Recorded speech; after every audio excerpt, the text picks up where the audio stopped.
And welcome to the second part of our three-part discussion about data modeling. So, ayun, alas 4 na, and this is the recording, official recording for the chapter 2, part 2. So, without further ado, buksan na natin yan. So, data modeling design part 2, and on the part when we have covered such various mga terms such as yung relational aliases, entity, what is an entity, what are the cardinalities, and how do we actually access another table using foreign keys. So dito sa discussion na to, we will deep dive with other schemes that can we use to data model. So these are the learning objectives. So discuss the familiarity with the plan for data modeling, build a data model, review the data models, demonstrate the use of data model, maintain, explain practices in data design, data model governance, and data model and design quality management and data modeling metrics. Same with the first objective of our presentation. Now, let's move with our next slide here. So, data modeling has actually six common scheme to represent data. Okay? So, ang unang discussion natin or the part 1, nag-focus lang tayo doon sa tinatawag natin na relational data models. And we tend to relate table A to table B. Okay? Dito, madami pala tayong other means to represent data. Madami pa tayo such as dimensional, object-oriented, fact-based, time-based, and the NoSQL. And these are the sample notations used by a relational, i.e., si Edifix, si Barker, and si Chen. Dimensional is dimensional. Object-oriented will be UML. UML is somehow madali lang. And role modeling, so ORM and ORM2, followed by fully communication-oriented modeling, data vault, anchor model, and lastly will be the document column graph and key value under MySQL. Pero dito sa relational, hindi na natin to usually ginamit na sample notations because nag-focus na lang tayo doon sa tinatawag natin na simple relational models. And we have here, ito, relational model, first articulated by Dr. Edward Codd in 1990, the relational theory, since this is an entity, then they tend to have a relation using the relational aliases. And we also have to define their cardinality. Okay? So sabi dito, it is a systematic way to organize data so that they reflect their meaning. And this approach had the additional effect of reducing the redundancy in the data storage. So um, in addition to that, several different kinds of notations express the association between entities in relational modeling, including the IE, EDIF1X, parang EDIFX dito kanina, EDIF1X Barker notation, Chen notation, and the most common form is the IE syntax. And as to sum it up or sum everything up, relational means you are try to bridging two different entity using a common relation. Then we have dimensional. So sa dimensional, instead na nakafocus tayo on how can we connect the data in using relations, kay dimensional model, hindi siya nakafocus sa mga ganong information. Nakafocus siya on how everything is summed up. Okay? So, ang tatanong natin sa dimensional model, how many semesters are there? Ang sagot lang niya is how many semesters are there.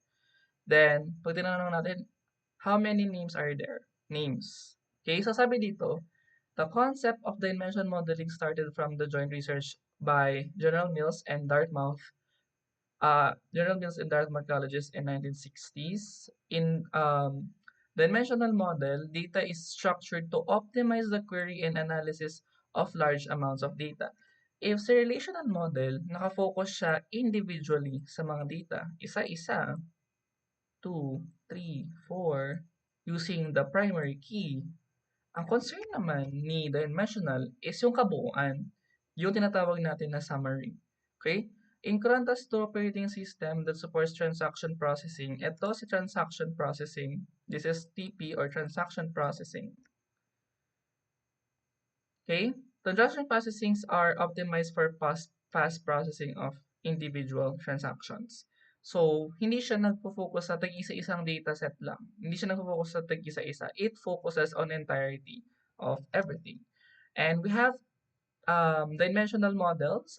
The dimensional model has three types of dimension tables. Once na nagkaroon tayo ng data, for example, here, yan, copy natin yun. For example, here, ito yung ating, ito, country region zone. So, sabi dito, overwrite, country region zone. So, pag may bago tayong data, for example, country is Canada, region is field, then zone is 2. Ang sinasabi ng overwrite is i-overwrite niya tong data na to. Pwede niya i-overwrite to as new data. So, ito is maka-cancel out. That is the overwrite type 1. Ngayon, si overwrite type 2, hindi niya na in-overwrite yung luma. For example, PCR, this is, for example, this is G, H, I, C, C, I. So, sabi dito sa type 2, new row, new values are written in a new row. Okay? So, unlike overwritten, nabubura yung luma at isa lang yung nare-retain. Si new row, nagre-retain siya ng mga bagong mga rows. That is the new row. And the new column will be the last type of column. So, multiple instance of a value is listed in columns on the same row. And the new value means writing the values series one spot down to make space prior for the new value. And the last value is discarded. Ang idea ni new column number 3, although hindi na siya, si row number 2, tanggap lang kasi siya ng tanggap ng rows. Like Z, F, H, R. Ang problema naman kay zone 2, tanggap lang siya ng tanggap ng data. The fact na lahat ng old is nalilibelan. Yung mga old rows nalilibelan and yung latest will be the current. Okay, ngayon, kay column number, si new column or si type 3, yung pinaka-last daw na old is nadi-discard at nagpapatong sila ng new rows. Okay, C, C, F, I. So, itong current na to, current kanina maging old to, ito na yung new current. So, kung baga, create, create, create, create. So, old, old, old, new. Nag-create na naman ng bago. So, itong old na to, nabura na. So, new na to, naging old na. Then, this will be the new. So, may bago na namang new. Ito ma-update as old. Mabubura na naman yan. So, that's the idea of the dimension tables. Mas harsh si overwrite. So, hindi siya nag-jump ng bagong rows. Na-replace lang yung mga old value as is. Si new row type 2, nagbibigay siya ng bago na mga rows, pero minamarkahan niya yung mga luma para alam natin kung sino yung pinaka-current. Then, pero problema kay type 2, hindi siya tumitigil. Si type 3 is parang pinaghalong overwrite tsaka new row. Nililista niya yung mga olds at pag na-meet niya na yung specific number of olds na dapat is naka-retain, binubura niya yung pinaka-matanda. Okay? Then, snowflaking. Doon sa ating idea kanina, this is the original model. Okay? Ang idea ng snowflaking is that, alam niyo sa snowflake, meron siyang ganyan, para siyang nagbe-branch out. So, snowflaking, hindi na lang siya country. Pwede siyang sabihin niya dito na country, pwede siyang Luzon, Visayas, Mindanao, Region 1, 2, 3, 4, 5, Zone 1, 2, 3. Ganyan. That is what we call the snowflaking. Is the term given to normalizing the flat single table dimensional structure into like a star schema. Para kasing star din talaga naman yun, yung ating mga snowflakes. Na kung saan hindi na siya ganito na nag-create ng rows, rather, nagba-branch out na siya using those new branches. And the term grain stands for the meaning or the description of each row. So, grain is nakakokus siya dun sa each and individual kinds of rows. The term grain stands for the meaning or the description of a single row of data in a fact table. Okay? Mamaya may mga fact table tayo dito, pero the term green, for example, product. Yung sa loob ng product na yan, nakasulat dyan yung prod ID, prod name, prod, basta ganun. That is what we call the green. Green stands for the meaning or description of a single row of data in a fact table. This is a fact table. Then conformed dimensions and conformed facts is so conformed dimensions are built in the entire organization in mind. So conformed dimension is yung this is an example of conformed dimension. Nakita niya yung mga malalaking mga tables. These are what we call the conformed dimensions. Now, conformed facts, kung meron tayong mga conformed dimensions, advance na nga natin para makita natin yung conformed dimensions here. Yeah, that's not it. Asan na siya? Medyo naano ko na. Ito. This is the fact. Kita nyo? A student key, then foreign key. The fact is the entire connection as a whole. Kung kunyari, si foreign key, kailangan niya ng, since foreign key to, connected tong student key na to sa isang table. That is the fact. The dimensions is yung tag-isa-isa siya na labels. So, si dimension, wala siyang pakialam kung saan connected yung mga ito. And facts is, sinasabi niya kung connected ba siya externally. So, this is an example of, saan na siya? This is an actual example of dimension. Yan. Fact pala is, kunwari, si product, connected siya sa producer data. Tapos, isa siyang foreign key. So, itong prod ID na to, prod ID, is connected siya sa other table. That is the fact. Pag sinabing dimension, ito lang, yung mga columns ng ating table. So those are what we call the conformed facts and the conformed dimension. Again, dimension, product name, product. Tapos yung mga column names. Si conformed facts, product, column name,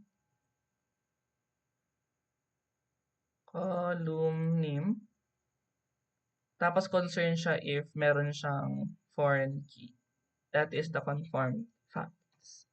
Then we have here the object-oriented.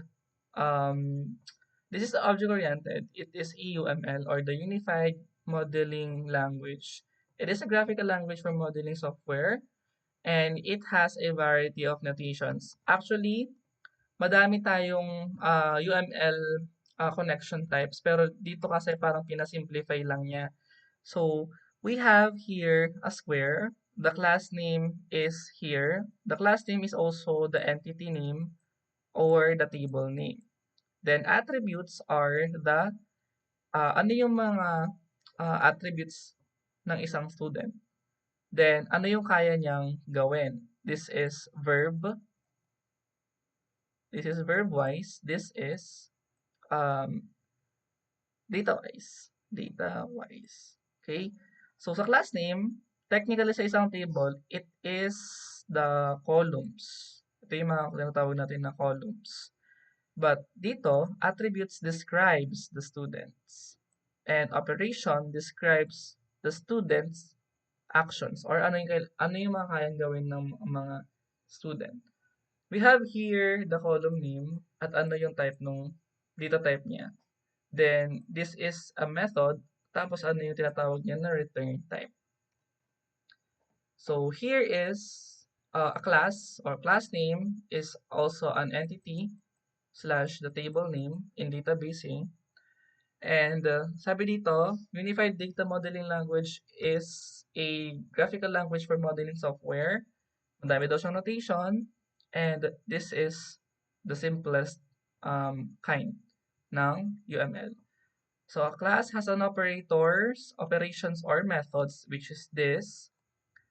Class behavior is only loosely connected to the business logic because still needs to have to be sequenced and timed in ER.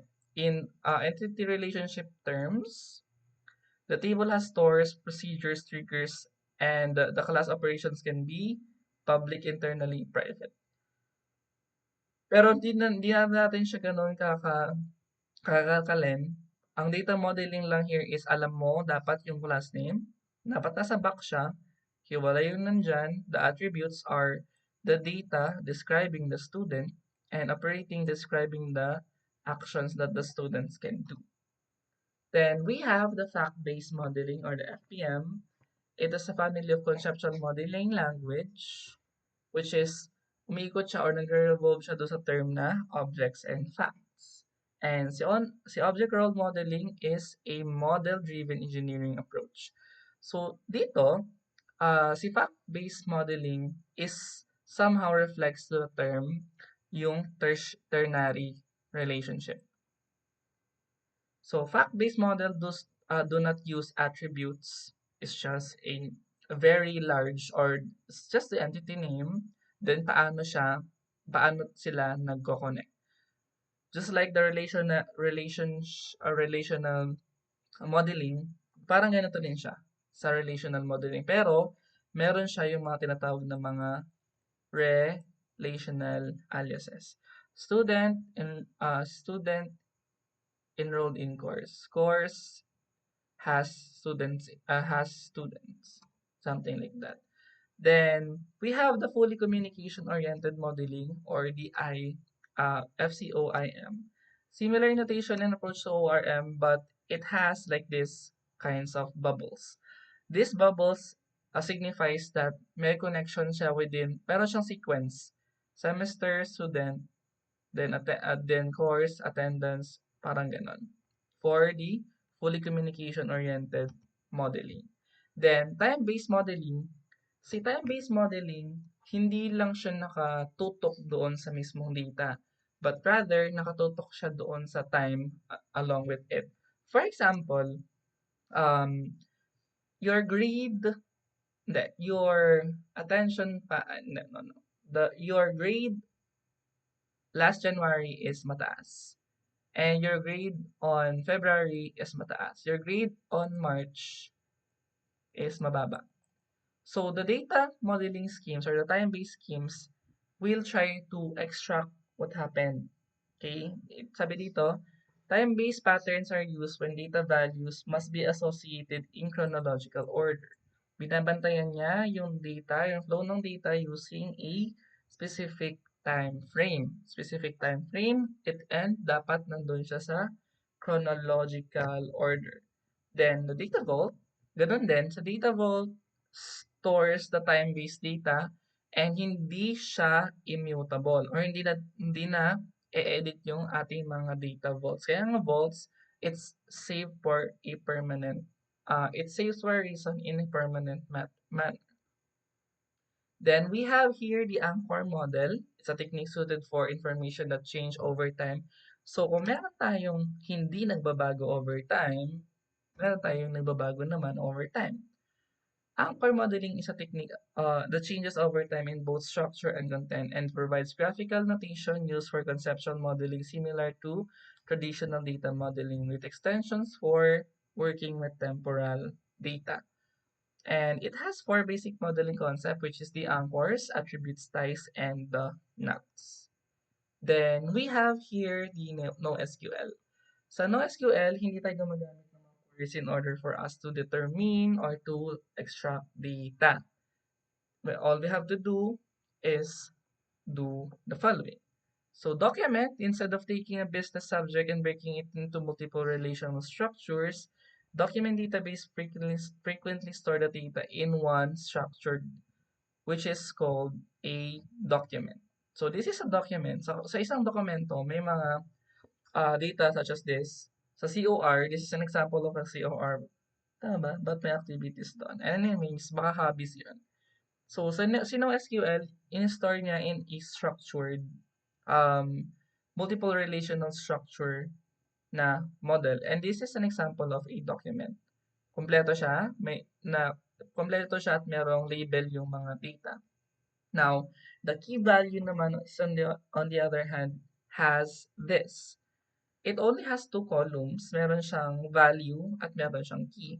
In order for us to know what is the data within Locker 101 or ano yung data ng Locker 101, we try to invoke 101 or we have to call 101. 101 will then return John's data such as book, gym clothes, and a photo. When 202 is called using key value, i-return niya yung data ni Maria such as laptop, lunch, and headphones. So, key value. Para ma-access, parang sa ano din, parang sa array, we need to use the index. Dun sa data structure, like the library, we have to invoke the key. Then we have to invoke the key, then saka natin makukuha yung value niya. Then, column-oriented. Ito yung pinakamalapit sa tinatawag natin na relational database models since everything is laid here, naka-verbatim na lahat, we don't have to use keys to see everything. And it is used in a manner na familiar tayo lahat using data and rows. So both have similar ways of looking at the data as rows and values.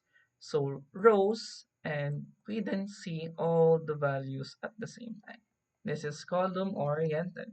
Then graph, we use graphical representation para makita natin yung connection ng kanya-kanyang mga nodes. Nodes, sabi dito, database is designed for the data whose relations are well represented in the set of nodes. So, meron tayong 4 ways on how we do SQL. So, complete document, naka-laid out na lahat. Key value, in order for us to know, we must access it using the key. Column-oriented, displayed na lahat using a database table. Then, finally, graph. Data in its relationship has been displayed using a graphical representation. Then, we have the three key components of data model here. So levels of detail in 1975, the American National Standards Institute Standards Planning and Requirements Committee, bakit na ulit yung standard, or SPARC, published their three-scheme approach to database management, which is conceptual, external, and internal. So sinasabi dito na the data in the eyes of the administrator, in the eyes of the business owners, the data should be modeled in a very wide view, or kumbaga, isa siyang bird's eye view. Embodies the real-world view of the enterprise being modeled in the database. Lahat dapat is nakapresent. It represents the current best model and the way of doing business for the enterprise. Conceptual, lahat. Okay? External. So for example, sa mga external users, meron lang silang limited part or limited access dun sa ating database. So dito, database management uses operate on subsets or mas maliit na part ng database instead na papakita lahat. Okay? External are showed. Then lastly, the internal, it's the machine view of the data and described as the internal schema. The schema describes the stored representation in the enterprise information. So this is the three schemas in a very explainable or very easy to understand concept. So, conceptual, real-world view, the entire business model is presented. Sino lang daw nakakita? Si business owners and managers. External or the user view, katulad nung mga data, hindi lahat nakikita ni user. Only one user, only what one user needs, hindi lahat. So, individual users and the applications can see the external. Then, internal, the machine view, how the data is physically stored, database, and administrator. Sir, ano ba pinagkaiba ng internal sa conceptual? Conceptual, buo. Walang maitatago. Si internal, although meron siyang access sa lahat, it doesn't see it as in a very conceptual manner. So, get this. Di ba sa data professionals, we have two types, si strategist siya kasi technical. Si strategist yung nakatingin sa conceptual. Si the highly technical, siya yung nakatingin dun sa internal. Si highly technical. Yan, si highly technical ang nakatingin dito. And si strategist and si business strategist naman yung nakatingin dun sa conceptual. So, sa conceptual, yung kabuuan captures the high level of data requirements as a collection of related concept. Kumbaga, nakikita nila lahat ito as a concept. So, concept as seen on the eyes of the business strategist. Kasi ito lang naman naintindihan nila. Hindi naman nila maintindihan yung ano to, ano yung foreign key, ano yung ganito, ganyan. That is for the highly technical naman. So, we have here the logical. The conceptual is the kabuuan. The logical is how it's being represented inside the machines. So, a logical data model often begins with an extension of conceptual data model. Conceptual. Kunin nila lahat to, then they will try to translate it into a logical form. Detailed representation of data requirements as this. Dito na rin mangyayari yung mga tinatawag natin na relationship at the same time the cardinalities. So this is an example of what? Anong example to? Is it a fact or is it a dimension? This is an example of data dimension. Okay? So, ayan, ito pala siya. Dimensional logical data model. Ayan siya, dimension siya. Then, we have the logical relational data model captures the business rules. This is what we call the facts. So, dimension logical data, nakatingin dito si strategist. Nakikita to ni strategist. And si highly technical will be seeing the logical relational data model, which is the facts. Then, ito, the key difference between relational logical and dimensional logical, nakafocus siya sa business rules, and dimensional sees the business questions. Then, how the business work, and analyze how the business is performing. Example, a student can take many classes. That is the rule. Okay? Then, dimensional, it looks for what is the grade on. Para kumbaga, ito yung ongoing data, ito na yung done na data. O ito, transactions, input, analytics, C, dimensional for output. Ito yung after, ito yung before/during. Then, we have the physical data model. Hindi to physical na, gagawin mo siyang representation in physical way ha. Physical is that, ito na yung i-apply mo using physical relational, ito yung relational physics ng data model. Ito na talaga yung gagawin or i-apply mo sa isang database. Even if hindi talaga siya technically physical, it is the data na i-insert mo to create a database. So, because the physical data model accommodates technology limitations, structures, and often combined, such as denormalization, then that is what we call the physical data. We have the canonical model, and the canonical model is, may mga pagkakataon kasi na hindi natin, katulad ng rule natin nung una, dapat sa isang business, sa isang organization, di ba dapat meron na tinatawag na common vocabulary. Tama. Since dito, sa grade system, possible na hindi natin maintindihan or the grade system cannot understand these two kinds of data. Now, the canonical, it makes them understandable. A variant of physical scheme is the canonical model used for standard in motion between systems. This model describes the structure of data being passed between systems as packets or messages. So, para maintindihan ni grade system, si attendance system, isisend ni grade system yung data using this kind of packets. So, kung ano lang yung kayang intindihin ni attendance system, yun lang ang pwedeng isend ni grade system using the canonical model solution.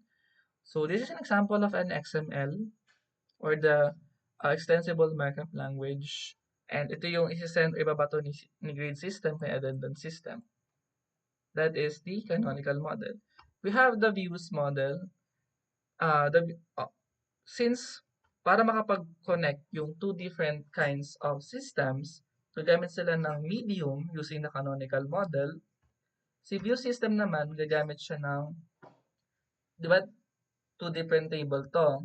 We have the student table, the teacher table, and the grade table. They cannot understand one another. Now, si views can make them understand using the term joins. Okay? They will try to make them understand one another using the joins. So don't worry, we will do joins in our final term. Pero the idea is, paano paano ma-understand ni table si student table, si teacher table, and si teacher table sa grade table, since they are different kinds of what? Entities. Okay? Paano? Using the term joins. Then, we have another part here, which is the partitioning. We have vertical and horizontal splits. So we have here a very, very large problem here. The problem is that the principal asks, show me all the 11 graders, and you have 10,000 data. So paano mo gagawin yon? In order for you to have them sorted, you'll break down the table, this long table, into two different kind of table. We'd use then split. Now, how do I know that the student still belongs to a single data or a single row? Dito na tayo gumagamit ng what? Ng student ID. So, kung sino yung 101 sa table A and sino yung 101 sa table B, it is used it is a continuation. Kumbaga parang chinap lang natin siya into two different kind of data. Instead na kasi isahan yan, ang trabaho ni table A, taga-kolekta ng data about sa student. Yung trabaho ni table B, taga-kolekta ng medical info ni student. So, di ba? Kumbaga, binigyan mo ng, hinati mo siya sa dalawa, and split mo siya, let's say here. Tapos nilagyan mo to ng tag para malaman natin kung kanino pa din yung data na yan as primary key. Hinati natin siya vertically. Now, we have the second one will be the horizontal. Ngayon, si horizontal good to if meron tayong tinatawag na binary data, or at least the data that they have in common is konti lang. For example, north, south, east, west. So, apat yon. The horizontal split is that i-split natin, or let's try to sort them first using those cuts, north and south. Hindi natin siya hinati vertically, but rather hinati natin siya horizontally. Nilagay natin lahat ng north sa taas, nilagay natin ng lahat ng south sa baba. Ngayon, we have two different kinds of tables. At the same time, we have two different kind of table na nakasort using the horizontal split solution. Okay? Then, the normalization is where the delivery transformation of normalized logical data model entities into physical table. So this is an example of a denormalized table or a normalized table. Ito. Na if ever man na gusto ko, kunyari makuha to lahat, ita-type ko lang dun sa aking search bar 001. Lalabas na agad to. Okay, goods to. Pero, that's why we have partitioning. Madami na kasing data. Kaya ini-split natin siya into two kinds of table. This is an example of normalization. Okay? Hinatin natin siya. Binigyan natin ng trabaho yung table A sa table B. And they are connected using the key. So, ito yung tinatawag natin na primary key. Primary key siya dito sa table A. At dito sa table B, it is already a foreign key. Foreign key na to. Okay? That is already a foreign key. So, maganda ang denormalization if mabilis. Actually, si denormalization, mabilis yung pag-access ng data pag denormalize siya. Pero, hindi siya practical when it comes to madaming data. That's why we have to split it. Meron siyang way in eh. Maganda ang database na naka-denormalize if konti lang yung data niya. Okay? Kasi nga nag-allow siya ng, eto sabi dito, physical tables with redundant or duplicate data structure. Nag-allow siya ng ganon. Pero, ang normalization kasi, parang ang normalization naman is hindi siya nag-a-allow ng duplicates. Here.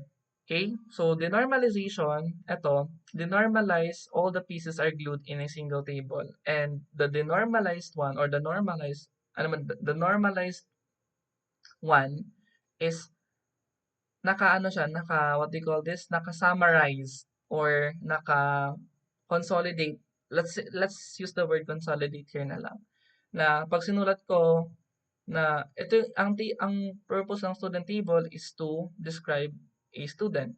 Ang purpose ng class table is to describe a class.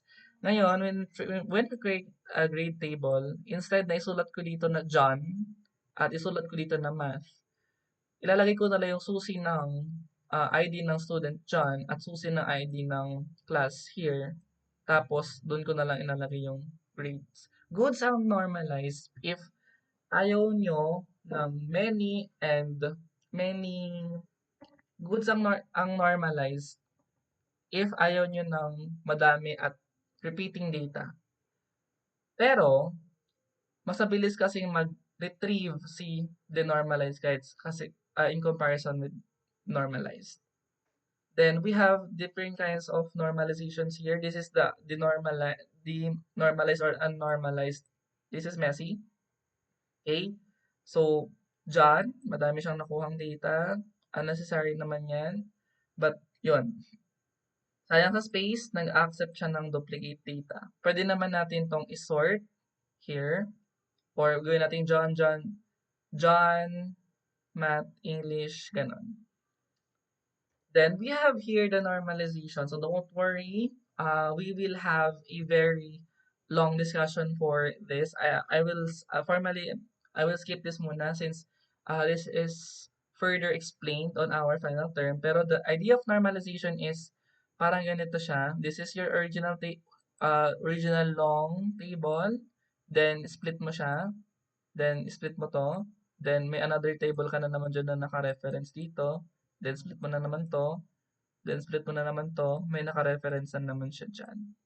Tapos dyan, may naka-reference na naman siya dito. That is an example or that is the quickest way how I describe normalization.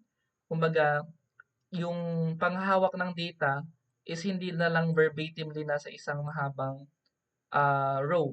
Kung hindi, naka-consolidate siya into different kinds of tables. Sir, paano namin mariretrieve yung data na yan? That's why we have the primary keys and the foreign keys. Para, kunwari ito, 101, hanapin niya yung 101 doon, tapos may 101 na naman doon sa attribute niya, yun yung 101 naman doon sa primary key niya doon. Then, abstraction is an example of removal of details in such way as hindi mo na kailangang explain kung ano yung laman ng school Unlike doon sa mga unang na example, abstraction says that para makita mo siya or makita mo yung relationship ng different kinds of entities, tagalin mo na muna yung mga attributes sa loob since hindi ka naman concerned doon sa attributes first. Tanggalin mo na siya para makita mo siya in a very broad manner or very huge parts. Then, abstraction is a concept of exposing only the required essential characteristics and behavior with respect to the context. Ayan. Hindi mo naman kailangang sa isang kotse, hindi mo naman kailangang tignan yung nasa loob niya para malaman na isa siyang kotse. And alam mo na ATM machine 'to, hindi mo lang kailangang buksan yung loob niya para makita mo yung mechanism on how an ATM machine works. Ay, natapos na pala. So that's the end for our chapter 2. And all you have to do is wait for the chapter 3 to be uploaded at the same time. So watch on since I will be preparing a seat work for you to create and to pass next meeting. So with that, I'll be seeing you guys next week. Bye bye.